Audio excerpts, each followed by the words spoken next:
This campaign for the U.S. Senate.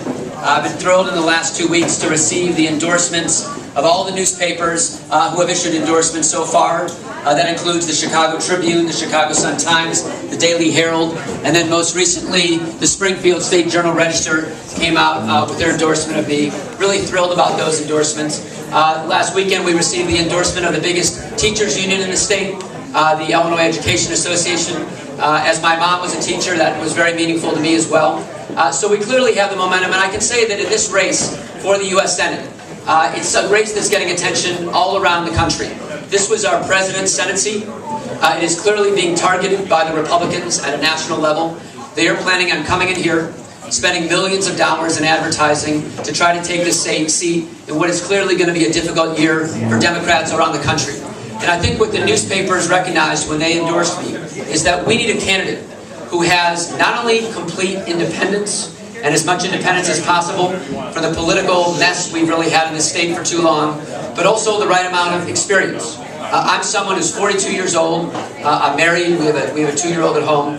And I've been in public service for 16 years. I actually started my public service career in the U.S. Senate working as the Foreign Policy Legislative Assistant for 3 years for the chairman of the Senate Intelligence Committee.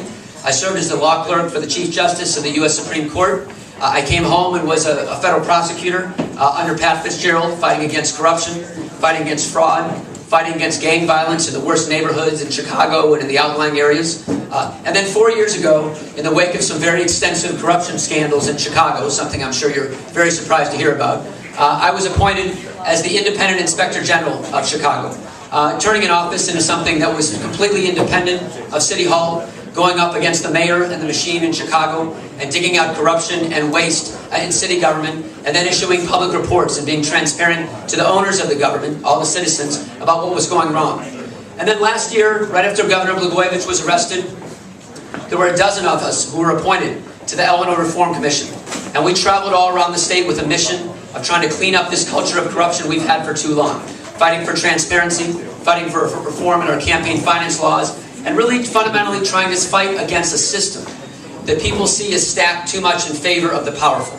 It's a system in this state that too often is stacked in favor of those who have clout, those who have connections, those who get the jobs and the contracts and the college admission spots, not because they're the best qualified, not based on merit, but because a system that is stacked in favor of the powerful. And it's wrong, and it needs to change. And what we see in Washington is something that is very similar. It's a system stacked in favor of the powerful, stacked in favor of the banks, stacked in favor of the health insurance industry, stacked in favor of the big energy companies. When we see this economic mess that we're in, when we see the huge recession that we're in with so many people who have lost their jobs, so many people who cannot find work, so many people who have had their hours cut back, and we look at the main cause of this, the greed and irresponsibility of the banks, while Washington for years sat on its hands and didn't require the kind of oversight and regulation and accountability that we need. We see why. Because banks have loaded up the elected officials there with campaign contributions, with lobbyists, and it's a system that's stacked in favor of them. We need a jobs program now that will create jobs and that especially will allow small businesses to get hiring again. That is always the leading edge of recovery after a recession.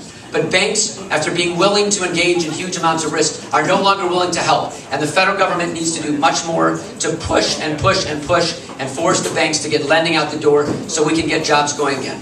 And when we look at the way the big energy companies have stopped us as a country from moving forward in a strong and aggressive way in favor of pro-environmental policies, in favor of moving toward prioritizing renewable energy, we should be able to imagine a world where solar and wind and biofuel energy powers us and powers a majority of our energy needs. And we need a federal government that's going to be more aggressive about that. But it's the same dynamic. It's the big energy companies spending a lot of money, lobbying and giving campaign contributions and putting a stop to it. I am the only one in this Senate race who really has come forward with the courage to say and pledge from the very beginning that I am not taking any money from any political action committees or any lobbyists whatsoever. And I'm doing that because I've been involved in campaign finance reform issues for over 18 years. I believe in clean government, and that's the approach that we need in Washington. And I can tell you, we have the momentum, but this is going to be a difficult year for Democrats here. And it's a critical election. Elections matter. You know, there are big differences between me and what it would mean to have a Democratic senator and Mark Kirk, the likely Republican nominee. Here's someone who has voted consistently to protect the banking industry and consistently to not support people who are hurting in this economy and who have lost their jobs. Someone who voted for the biggest cut in the student aid loan program in the history of the program. Someone who lines up directly with the biggest industry interest. You can draw a straight line between the Political Action Committee donations he gets and his policies. Against the environment, someone who had originally voted for emissions limits on our environmental polluters, but then went downstate during this primary and said he would vote against it. There is a clear difference, and elections matter. Look at, just to finish up, look at what happened in Massachusetts earlier this week, where Ted Kennedy's seat, this is the most democratic state in the Union, went to the Republican side, and now the fight for health care reform is absolutely stalled because of one vote. The Republicans are going to come in here this summer and this fall when the Rod Blagojevich, Tony Rezko trial is going on in Chicago, and it's in the newspapers and on everyone's mind, and they are going to shine a very bright spotlight on whoever our nominee is.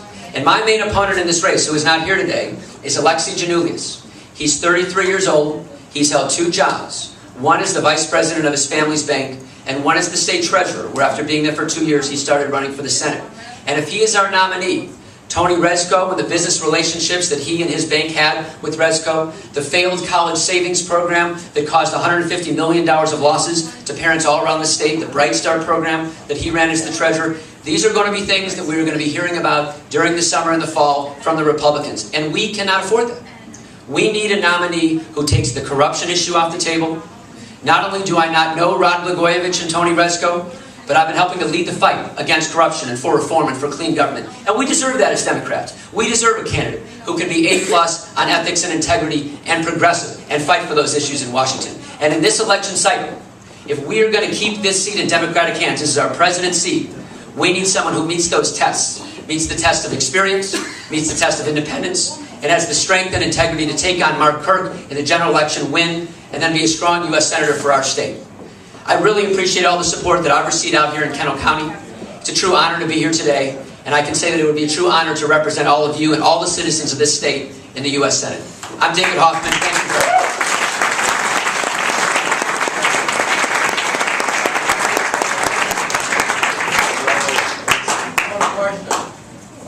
Absolutely. We have time for questions?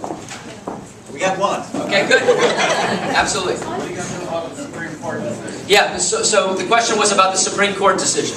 Earlier this week, the Supreme Court basically removed the significant limits that Congress had placed on the ability of corporations and big industry to put an unlimited amount of money into campaigns through these so-called independent expenditures. I can tell you this, already, even before that Supreme Court decision, people were going to say that the Republicans into Illinois were going to spend $15 million plus all these so-called independent expenditure campaigns, loading up the TV airwaves this summer and fall with negative ads, shining a very bright spotlight on whoever the Democratic nominee is. By the way, I can tell you that I'll be able to withstand that spotlight. I've been under the scrutiny of the Chicago media and City Hall, who's been trying to go after me for the last 4 years, withstanding that. They've been watching me, and as I went through my clearance process with the Justice Department as a leader there, I can guarantee you that I will withstand that scrutiny. But the question was, what about the Supreme Court decision? They made it dramatically worse.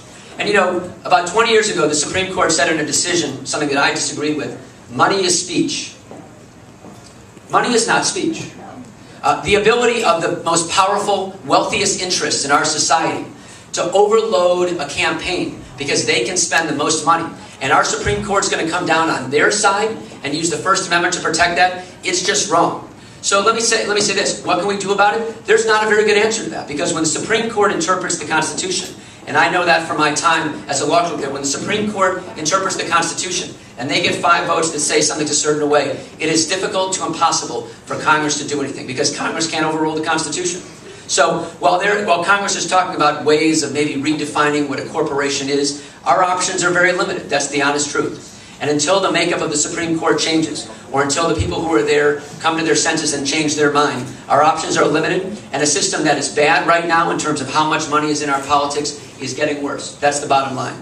And the best way to fight for it now, to fight against that now, is to make sure that if we're the party that isn't the corporate party, if we're not the party that has the biggest moneyed interest, that we have the best candidates. that we have people who are strongest with the best backgrounds, and let them throw their money at us. We'll throw our support behind it. We'll run the grassroots campaign, and we'll beat them because we have good candidates with experience and independence, and that's why I'm running. Thank you.